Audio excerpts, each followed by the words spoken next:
Welcome, and thank you for tuning in. You're listening to the Beyond 50 radio program. I'm your host, Daniel Davis. Just around the corner will be a very celebrated holiday as we honor all of our veterans who have been able to be here to help fight and protect the constitutional rights and the freedoms that we enjoy here in the United States. But sometimes the question looms overhead, how much longer will we need to do this? Is the world actually outside of the United States a real threat? Or are we all just sort of in a unusual cooperative economics that causes us to believe that we need to be in war with one country or another? We're going to explore this today as we talk about the secrets of World War II. And our guest joining us here on the Beyond 50 radio program today is going to be talking about just that thing. And I'd like to welcome to our program Mr. Mark Weber. And Mark, thank you for joining us here on the program today.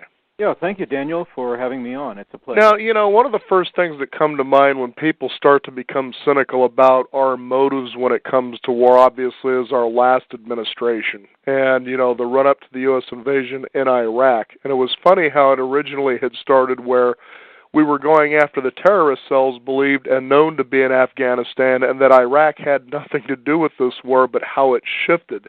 And let's go ahead and talk about that, because I've actually had colonels, majors, you name it, come on the program who were either involved with that or Desert Storm or even the wars in Vietnam, and they said, well, maybe it was necessary, but there was such a mishandling of what was going on there. But let's really talk about that and get started there.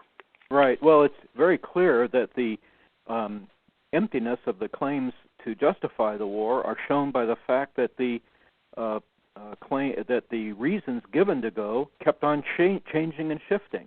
Mm-hmm. At one point, it was claimed that we had to attack Iraq because somehow it was involved with 9/11, or the Saddam Hussein regime in Iraq was somehow involved with that. Many Americans still believe that the Saddam Hussein government had some sort of involvement in the 9/11 attacks. That was untrue. And although high-ranking officials gave that impression, they weren't so stupid or so culpable as to actually make that claim. The claim was also made, of course, and this is the biggest justification, that we had to attack Iraq because it had a large and very dangerous arsenal of weapons of mass destruction, and the Iraq government was determined to use them. Famously, Condoleezza Rice even said, well, whatever doubts we may have about that, we have to attack because the doubts would be clarified with a mushroom cloud over the United States. Mm-hmm. This kind of rhetoric turned out, of course, and is acknowledged even by the administration officials eventually, to be empty. Iraq had no weapons of mass destruction. In fact, Iraq was so weak that when the United States attacked in March 2003, not a single Iraqi airplane even took to the air. Iraq's military had been shattered in the first Gulf War, and of course Iraq was so weak it wasn't even able to overcome Iran in the long war that those two countries had against each other, in which, ironically, the United States supported Iraq, of all things. Mm-hmm. But, yeah, this pattern of deceit to generate support in the American public for war is a very, very instructive one for the American people, and it's remarkable how few Americans have bothered even to remember or to keep in mind what happened there, because the danger exists and has existed and will exist, that the public is stampeded into new wars on the basis of false claims to get the American public to support these conflicts. And this is a very, very dangerous thing, and it requires leaders and a public that remembers these kinds of precedents in the past so that we don't fall into the same trap again and again. Now, here's the thing, Mark. It's really quite interesting because we can set the Wayback Machine, and it can go back forever, but I would prefer to focus on the United States and how we've come to be involved in wars. And here's an interesting thing. I think it was back in 2000, I want to say 1999, 2000. I was shipped a book by a publicist, and it really just astounded me what it was. It was Dr. Seuss Goes to War. Yeah. And here he had his commentary, of course, artwork only Dr. Seuss could get to. And you take a look within these pages. This was collected from World War I through World War II through the Vietnam War, of things that he sketched, the commentary, the opines, and the like. And it was quite interesting how he had basically portrayed that everybody, when it comes to the war machine, has their hands in the kettle, that there really aren't any enemies. It's like the politic of the body decides they're going to go to war, but they're positioning what seems to be for economic or financial gains, and then they use the people to basically, move their agenda forward. Right, yeah. Mm-hmm. Well, there's a long pattern of American leaders stampeding the public to war with a lot of overheated rhetoric about the great danger to the United States. Our generation is the generation I think could be called the disillusioned generation, because it's our generation that was very, very disillusioned over the Vietnam War. This was a real shattering experience for millions of Americans to realize, after the deaths of so many Americans, and of course even more Vietnamese, that we had been deceived about not only the origins and the nature of the conflict in Vietnam, but about the course of the war. We were told over and over, and I remember this vividly when I was younger, about how everything was going better and how it was all turning out okay, with inflated and bogus statistics and figures about so-called body count of the deaths.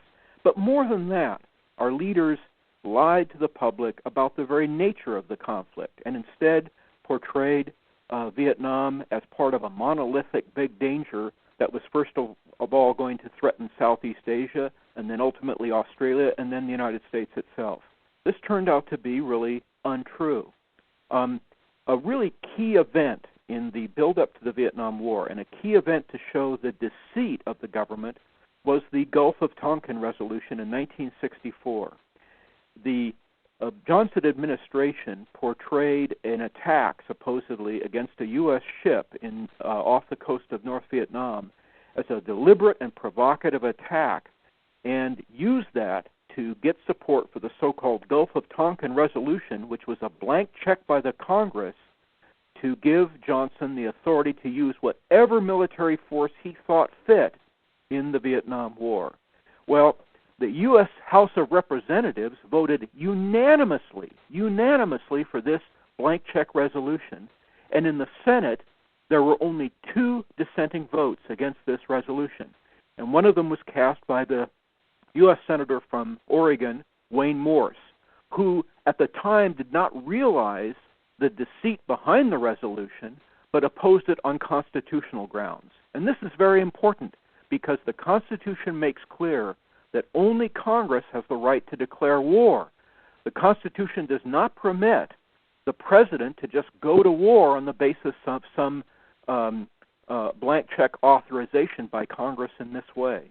And as it turned out, the portrayal of events behind the Gulf of Tonkin resolution was completely untrue.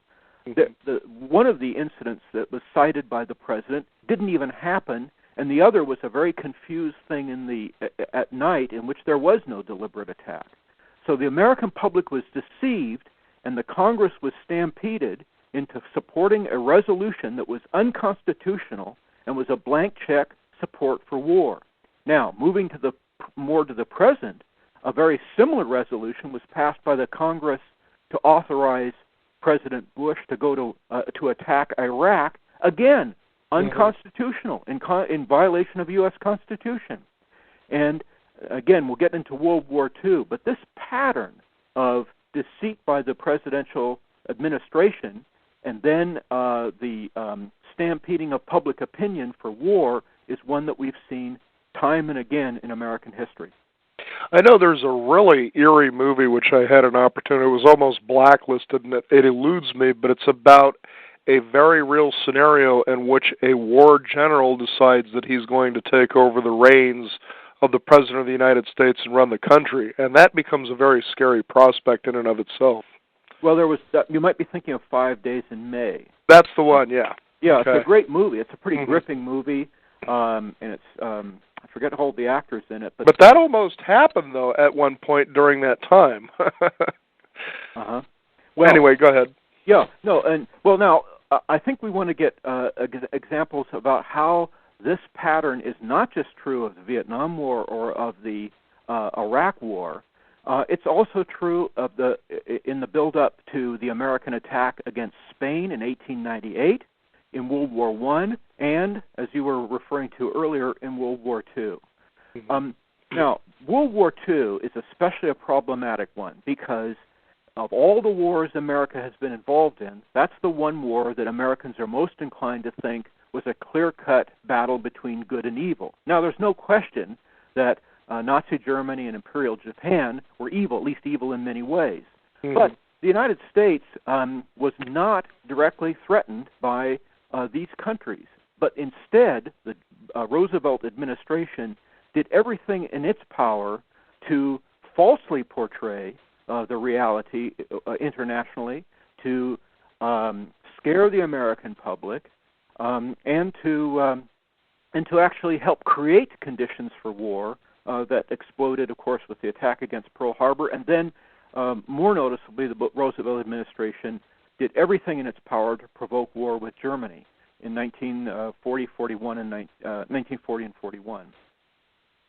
Now, that's the thing, is I remember hearing, several times and even reading up into the point, and it even seems there, if you watch a movie like Tora, Pearl Harbor, as fictional as these may be with some facts, that somehow we really knew something big was going to happen with Japan attacking Pearl Harbor. Would you be able to elaborate on that? Right. We publish a book. It's a reprint of a very good book entitled Pearl Harbor, The Story of the Secret War by George Morgenstern. This was a book that originally appeared in the 1947, a few years after the war, by an American writer who was a journalist and reporter and journalist for the Chicago Tribune. And he goes into great detail about what was known at the time. Now, many Americans have forgotten what was behind it, but the basic point he makes and lays out, I think, absolutely convincingly, is that the Roosevelt administration knew that an attack was coming against America by the Japanese. Now, I do not believe the evidence shows that Roosevelt knew that an attack specifically was coming at Pearl Harbor on December 7th. They expected more an attack against the U.S. Forces in the Philippines and expected an attack generally. The attack specifically against Pearl Harbor was a surprise, in part because it was a very unprecedented and in its own way brilliant attack. The Japanese carried out the strike against the U.S. fleet in Pearl Harbor using airplanes and torpedoes in a way that had never been done before. And that's why there was a feeling that the ships that were stationed in Pearl Harbor could not be attacked because it would have involved an aerial attack that had never been mounted before. Having said that, the United States and the Roosevelt administration had intercepted the Japanese diplomatic code, had broken the Japanese diplomatic code, and was aware that the Japanese were preparing an attack. And this is laid out, this was established even in the hearings that took place in the aftermath of the Pearl Harbor attack, and is laid out really in great detail in this book, Pearl Harbor, the Story of the Secret War. They knew that an attack was coming because the United States had broken the Japanese codes. But the Roosevelt administration had also given an ultimatum to Japan that put Japan in the position of having to choose between ruin as an industrial and modern power because it depended on the United States for petroleum, or making some sort of attack to break out of the stranglehold that the United States had imposed on Japan. It just seems rather alarming that if we knew what was going on and Roosevelt decides to just go ahead and put us in harm's way, if you will, that was allowed to happen, but yet then everybody was celebrating such patriotic duty about what almost seems like a deception there. Yes. Well, I think that this goes to the core of how we view America and our place in the world. Mm-hmm. It's very difficult for Americans to accept that American troops have been sent to war and have died in vain. That's a very difficult thing to accept. It's a cliche that people accept widely across the country that Americans fight for freedom. That it's another way of saying that all of our wars are good wars. We don't really make mistakes in wars, because if you acknowledge that a war might have been avoided or that it was a mistake, it's another way of saying that those soldiers died in vain and didn't really die for freedom. Mm-hmm. That's a very, very difficult thing for many people to accept, especially a country like the United States, where an emphasis on moral rectitude is so important for the American character. Part of the reason for that, I think, is that America has never suffered the fate of just about every other country in the world of having been defeated in war or occupied or having bombs destroy our cities in warfare. So that we haven't suffered in the same way that other countries have. There's a kind of notion in America that good guys win wars and bad guys lose wars. And it's a simplistic and a wrong-headed one. And it makes us feel good because the United States has never been defeated in the way that Japan or France or Germany or Italy or Russia or whatever other countries have been defeated or occupied at one time or the other. And that's a difficult thing, I think, psychologically. And it's one of the things that characterizes the mentality and the mindset of Americans differently than the mindset and mentality of people in other countries. And that's so interesting because you think about after World War II that we needed to move into a new type of war, which was the Cold War of nuclear buildup with the Soviet Union versus the United States. So here you got this perpetuating paranoia continuing, so it becomes pretty easy, depending on where people get their information from, to realize, well, I'm just going to have to believe what they're telling me here because I really don't have any measure to prove whether what they're saying is right or wrong. Right. That's a very good point. And any healthy society requires that the public have at least a minimal level of confidence and trust in the political leadership of the country. If everybody's completely cynical, of course, things don't work very well. But on the other hand, I think that the record has shown Americans have been too naive and too trusting of our leadership. That's why Vietnam was a shock to many Americans, because up until Vietnam and up until Watergate, I think the American public, far more than other countries and other peoples, had a very high level of trust in the presidency and a belief that the president that doesn't lie, the president tells the truth, our government tells the truth. That's why Vietnam was one of the reasons why Vietnam, I think, was such a shock and disillusionment for the American public. Now, we've had more shocks since then, Watergate, and then... I don't know about shock. I'd call it more like cardiac arrest. Well, cardiac arrest. And it's reached a high point, I think, with the revelation that the pretext for the Iraq War was a lie.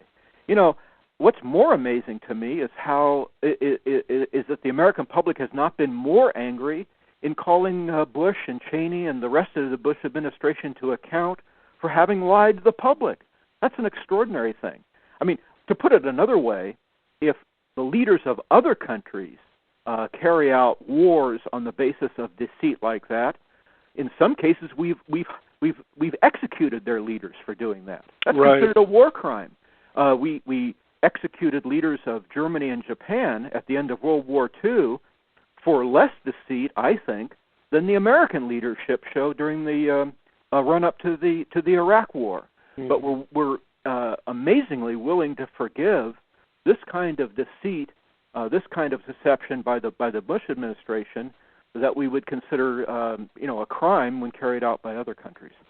I think, too, when you take a look at the way information, especially with the Internet, is allowed to get to people where there isn't a whole lot of ways people can police and block the truth from getting out, if that's what we want to call it here.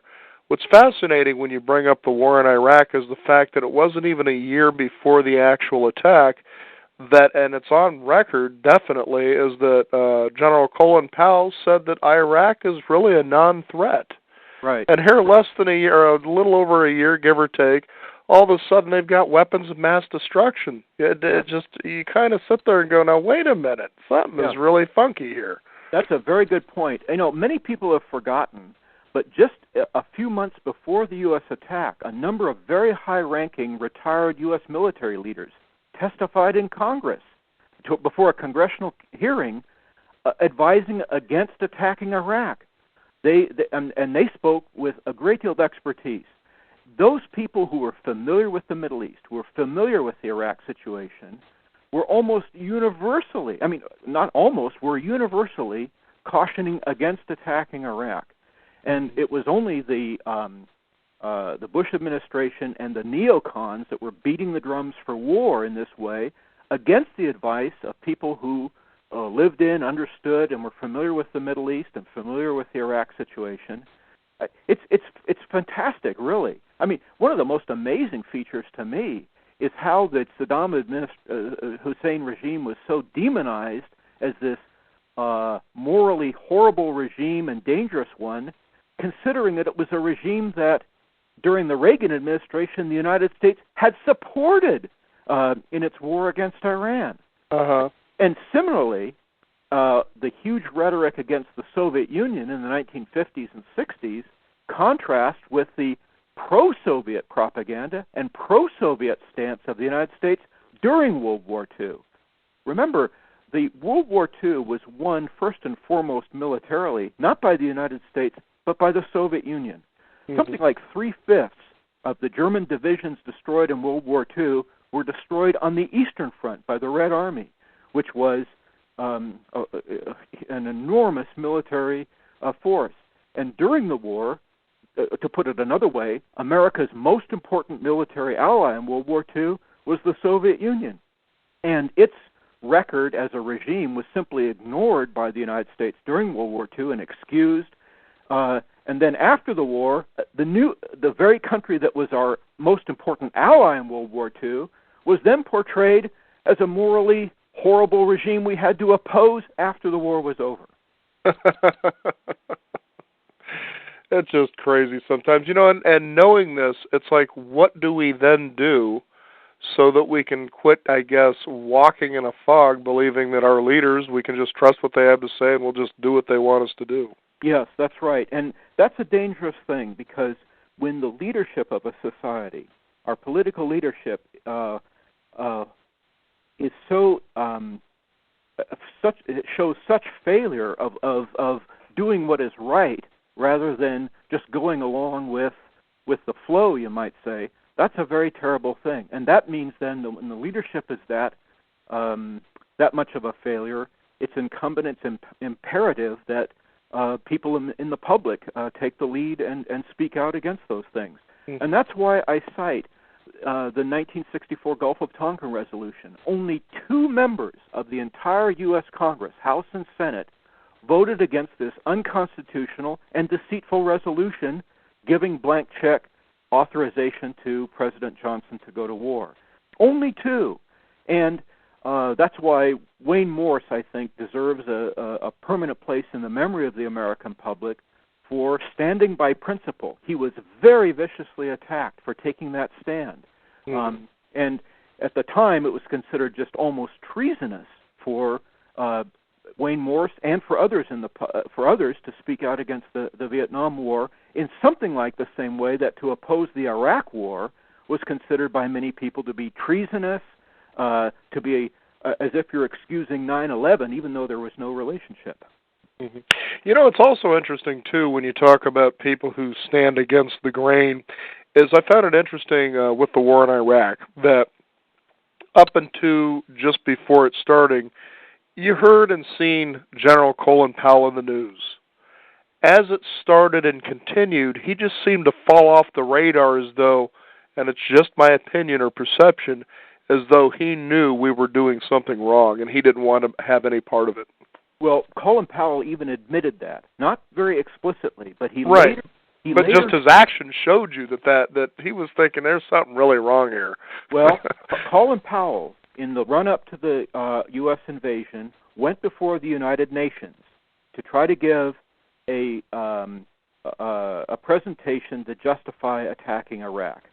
And he showed videos and so forth. Even at the time, I was amazed at how weak the whole presentation was. For example, he would show a picture of a truck and claim that it was a truck for biological warfare. Well, there's no way of checking. It's just a truck. You don't know what's inside, really. But the point There's an ostrich with a Scud missile around its neck. Right. Later, you might remember, Colin Powell publicly said that presentation at the United Nations to justify the war against Iraq was his most shameful moment, the most shameful thing he ever did. I mean, he said that. And in fact, it was. It was a very shameful thing. He became a propagandist of deceitful propaganda for the Bush administration. And he was specifically chosen to make that presentation to the United Nations because he was a man who carried a lot more credibility than Bush himself or any high-ranking person immediately in the administration. But just because, I mean, Colin Powell not only had a record in the military and made a good presence, he allowed himself to be, misused in that way. And as I mentioned, he even publicly later acknowledged his shameful role in justifying that attack. I find what makes all of this so fascinating is that we do live in a world now where people have access to all the information it seems they'll ever need about anything.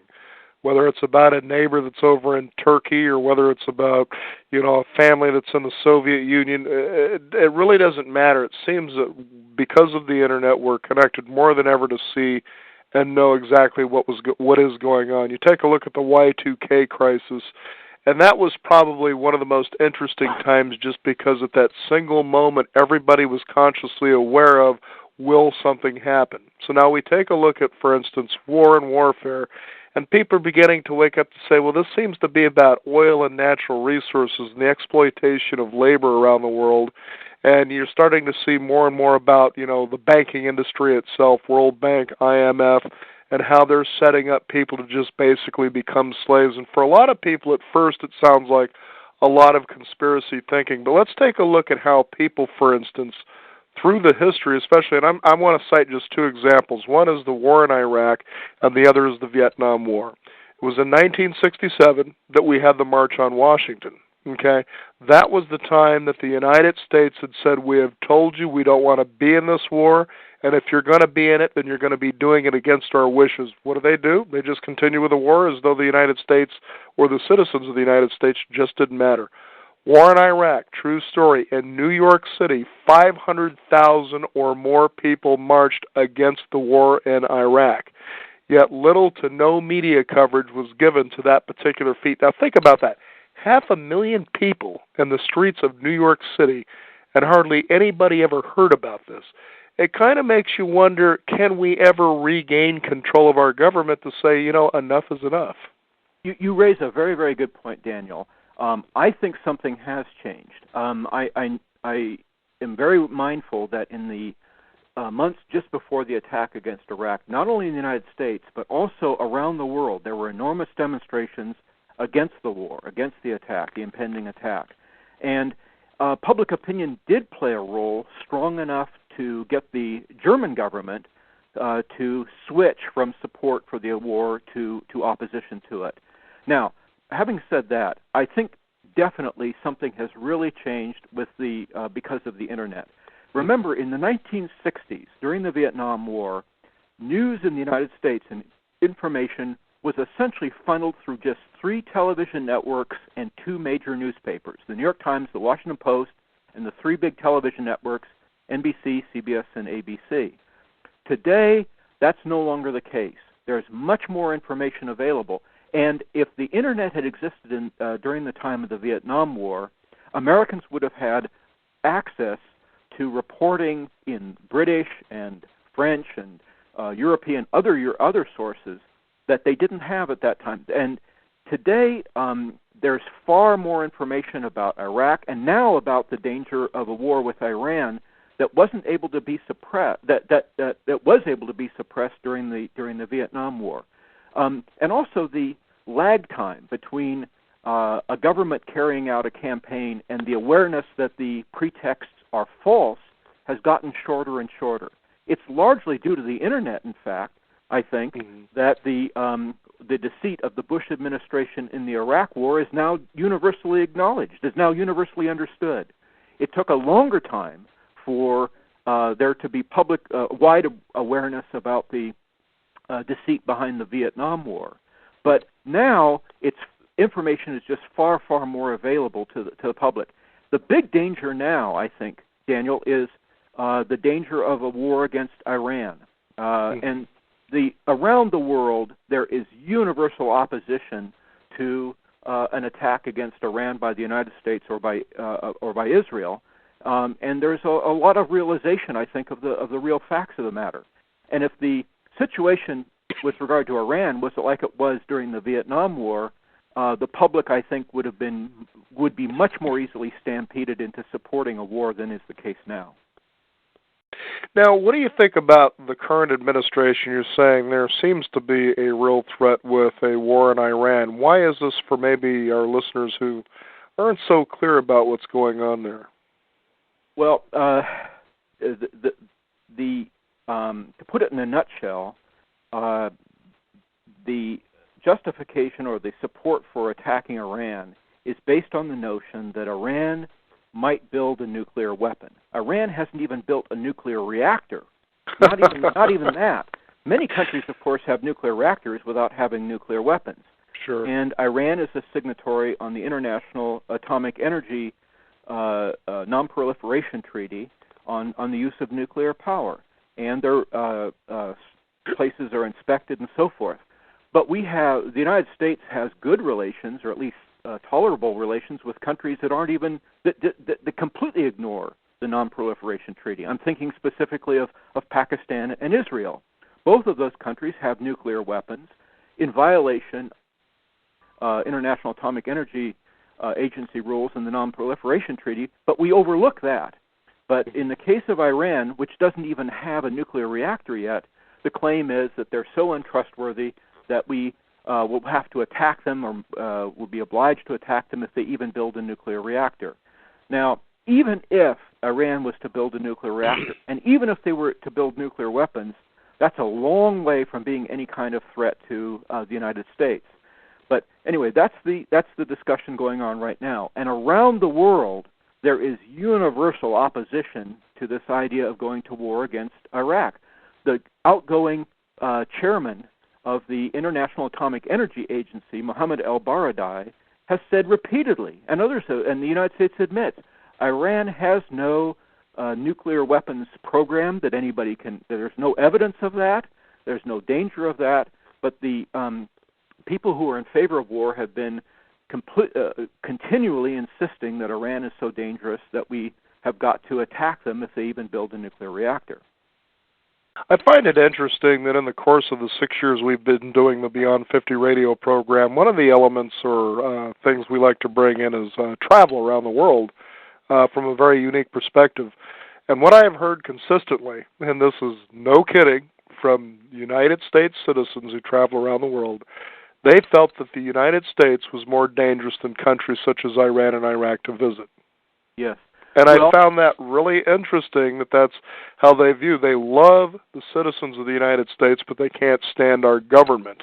Yeah. Now, what then do we do?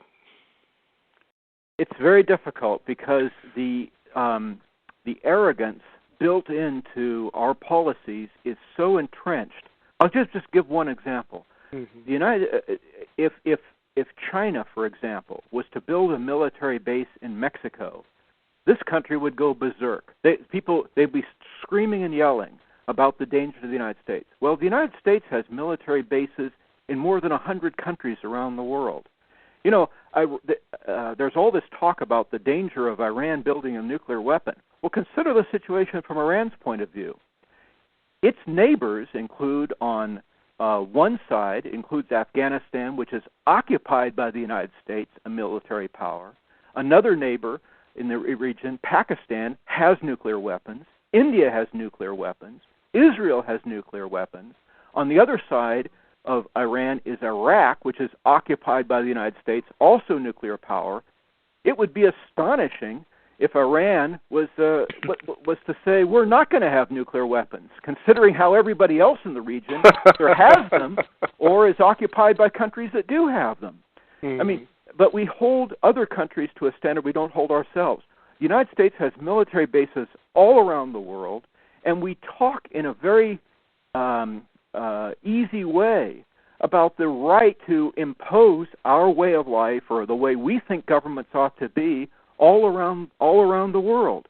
Now, part of the reason I think of this is that our foreign policy is a reflection of our domestic policy. That is, our foreign policy is a reflection of our kind of notion that we're a good country and that just as we can turn people from all over the world into good Americans, we can turn other countries into good America.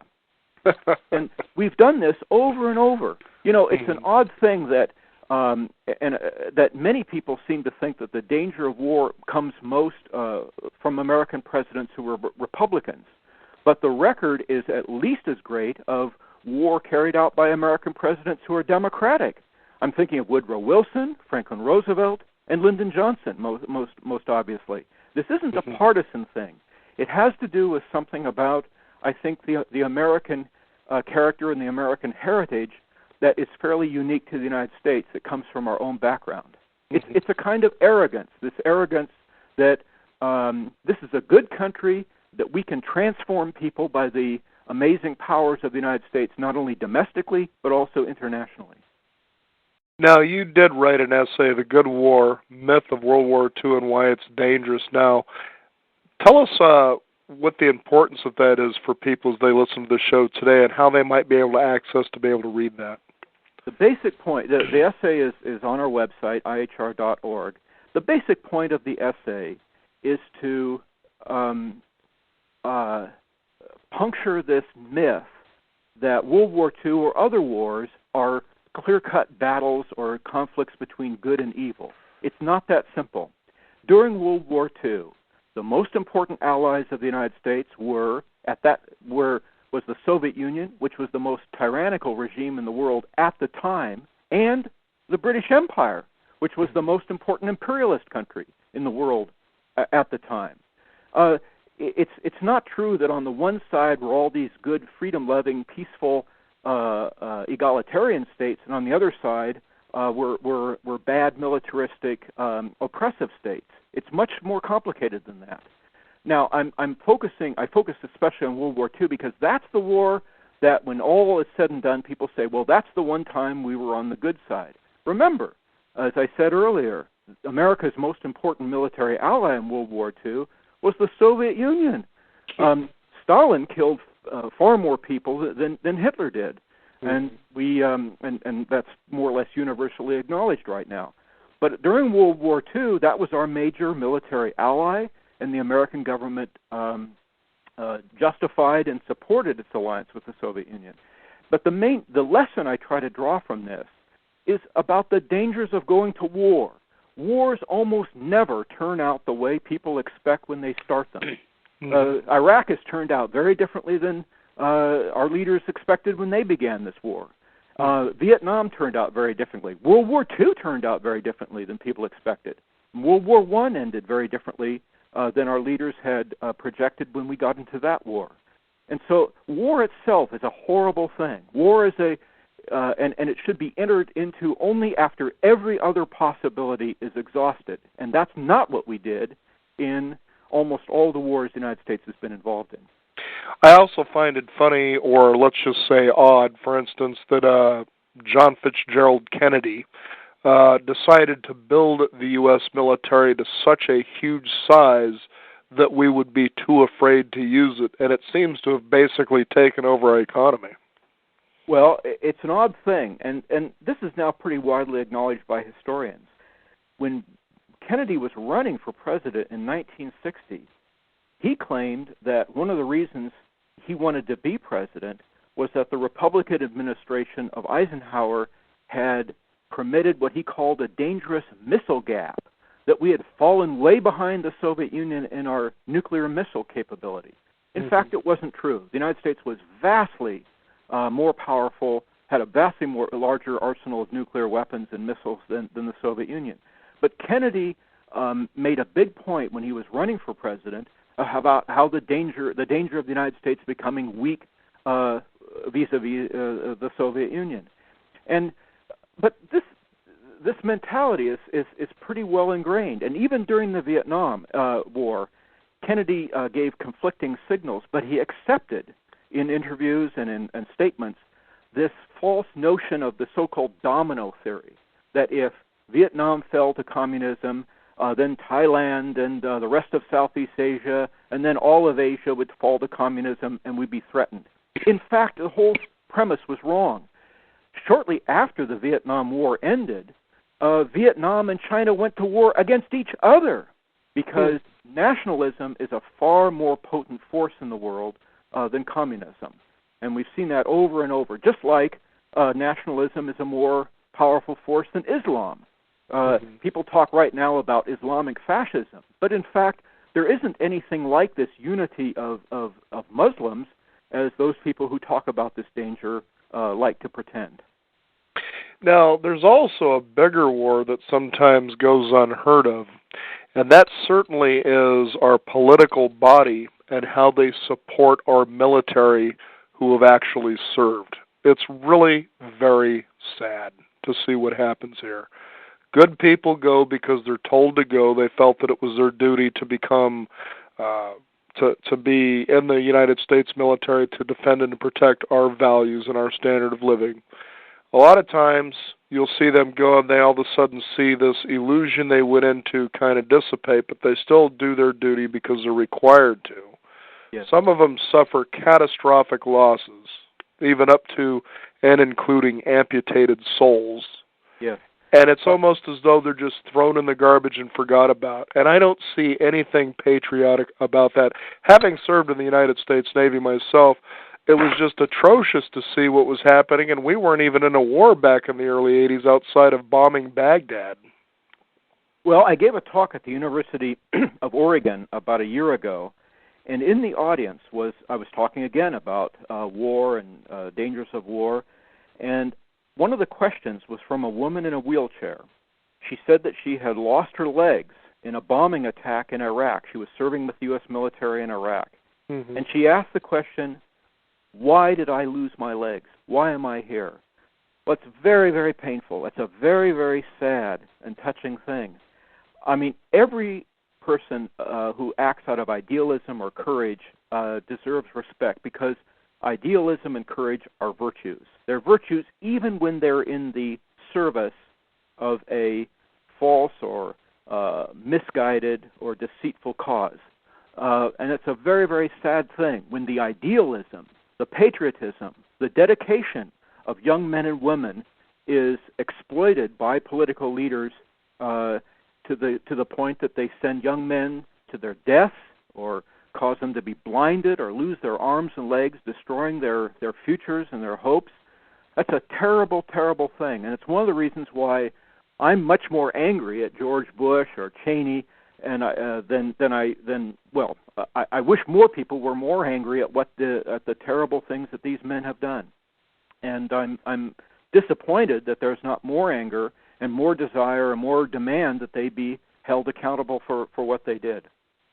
I know that Vincent Bugliosi, who was the prosecuting attorney in the Charles Manson case, had wrote a book, and we had him on our program. It was The Prosecution of George W. Bush for Murder. And I've actually put this book out to certain people, just say, take a look and read this. And they say there's an overwhelming sadness because how throughout the book he talks about individual lives of people who served and, was this war really necessary and how we went under false pretenses into the war. And as you take a look at world, or at least United States history, in wars, it seems to be a very consistent theme. We're going to send you in there, you're going to do your duty to protect the country. But once you're done and you're not 6 feet under, we're done with you. And you think, where's the protection in that? Yes, that's right. Yeah, well, every war is so terrible, creates such horrible suffering, death, loss of life. And that's something that I think, unfortunately, many Americans don't fully appreciate because we haven't had wars fought on our territory. Right. I lived in Europe for several years, and I was very moved by how Europeans overwhelmingly have a very, very strong aversion to war because Europe suffered so terribly in the First and Second World Wars. And I mean this across the board, whether people are French or German, Italian, Polish, Russian. They knew first and foremost about the horrors, the catastrophe, the destruction of war. Americans don't have that sense. For Americans, wars are things that take place far, far away in countries that we're hardly familiar with. We don't have an imminent sense, an intimate sense of the destruction and horrors of war in the way that many other peoples have had. The Japanese, or Russians, or Chinese, and so forth. And that's why we tend to exaggerate our own suffering. Now, 9/11 was a terrible thing, but I remember there was an interview with the former Chancellor of Germany, Helmut Schmidt, shortly after the 9/11 attack. And he said, okay, yes, it's terrible. You lost several thousand people in that attack. He said, I'm from the city of Hamburg in Germany. On one night in 1943, 20,000 people in Hamburg were killed in Allied bombing raids. And he said, keep this in perspective. Yes, it's terrible, but one shouldn't overreact to these things. One should keep this in perspective. But America reacted, I think overreacted, in part because it was so unprecedented, because we hadn't had something like that happen in the United States. Mm-hmm. And other countries have a more, I think, realistic sense about the costs of war because there's something they've experienced firsthand in a way that we Americans have not. Well, that's certainly agreed there. So it takes us to, I would believe, a final point, and that is what to do now. Here I was a young boy just like other young boys going in grade school and learning history and about how great the United States is, which, in my opinion, the American ideal or experiment is still one of the greatest things ever created. The idea that you can grow and be free to express yourself and to live life on your terms, of course, abiding by the law reasonably. But the thing is that we were taught in school about the greatness of our country, especially when it comes to war. And it's interesting as you get older and you realize, there are some things that just aren't true about what I learned in history. For instance, Christopher Columbus. And you take a look at war in and of itself, and you start to have a disillusion about what it means to be patriotic and what it means to be American when you discover that we tend to get ourselves in situations we have no business in, sort of pushing people around. And I'm sure there are a lot of people that just don't like bullies. Is that an area that we start? Where do we begin to start so that perhaps our history has actually taught us something to take the right actions for our future? You've raised a very good point, I think. Yeah, I think it's particularly our generation that's the very disillusioned one, because among younger people today, people that are in their teens or 20s, there's a very large, widespread cynicism that's really alarming, I think. And the generation older than ours, I think, was too trusting. The one thing I would stress probably in that regard is to keep in mind the advice of the Founding Fathers. They stress that although America should be a champion of freedom and liberty, it shouldn't go beyond its borders to slay dragons in other countries. We should first and foremost be concentrating on making our society as good a one as we can, as an example, as a model to others, and not go around trying to impose our way of life or our values on other societies, even if we're right. It's an arrogant thing to do and a dangerous thing to do. And we've moved far away from the advice of George Washington, Thomas Jefferson, and John Adams, and many others who warned against all of this. And also I would bring up in that regard the warning of Dwight Eisenhower in his farewell address, in which he warned about the grave dangers of the military-industrial complex in our society and the power that it will gain, either sought or unsought. And these are words that bear repeating and bear keeping in mind today, I think, for all of us. And we're all going to see now what the new administration of Barack Obama is going to do. I'm encouraged and hopeful about what he said so far, but the actions of the Obama administration have so far been been disappointing. But I think, like all of us, the listeners and you and I and so forth, we're hopeful that he will draw good lessons from these disappointments of the past. Yeah, it's time for all of us just to settle down and have a beer. Well, I certainly appreciate you being on our program. It's interesting because I'll have some friends who get into the conspiracy thinking, and then others it's like, well, let's just take a look at the facts as well as we know them and present them. And mainly it's our goal on this show here to get people thinking again and to look into matters for their own so that they can be compelled to be involved in a decision that moves in the right direction rather than a deceived one. And we appreciate you for being on our program today. Could you go ahead and give out a website people can find out more? Yeah, the website address is ihr.org. And the Institute for Historical Review, of which I'm the director, focuses on the background, the origins, and the course of conflict and wars in history. But we try to emphasize historical issues that have relevance here today, to understand the backstory, the background of the conflicts of our present time, and to learn from similar events in history to try to understand how best to deal with those problems in our world today. Well, Mark Weber, again, thank you for being here on the Beyond 50 radio program. It's been a pleasure to not only come on and honor our veterans in the right way, but also honor it with good information that you did serve. We're very proud of you, and hopefully, you'll have a good, long peace, life, and prosper. But sometimes when you do a show like this, it gets a little sketchy to think, well, then you're trying to say what I did was wrong. It's like, no, that's not what's going on here. And I think people, because of Vietnam, woke up to the war in Iraq and said, it isn't the Army, the military that we're upset with. It's the choices that are being made that put them in an unnecessary harm's way in many ways. Yes, thank you, Daniel. Well put. I agree. Well, thank you again for being on the program, Mark. And thank you again for having me on. You bet. So we want to also thank you, the listeners out there, for tuning in. You're listening to the Beyond 50 radio program. Also want to thank one of our following people for making this program possible, and that is the Tree of Life Rejuvenation Center. About 25% of Americans over the age of 60 have type 2 diabetes. It's a condition many believe to be irreversible. Dr. Gabriel Cousins is the founder of the Tree of Life Rejuvenation Center, which offers a 21-day reversing diabetes naturally program, which is medically supervised. Just imagine the freedom of no longer living with the disease. As an example, a 76-year-old man with type 2 diabetes went on the program. By the second day, his blood sugar dropped from 224 to the mid-80s, where it has remained. His wife also did the program, and together they switched on to a whole new level of joy, health, and vitality in their relationship. Join the Tree of Life family that is located within a majestic valley in Arizona to experience transformative whole-person wellness. Simply call 520-394-2520. That's 520-394-2520. Or visit them online at treeoflife.nu.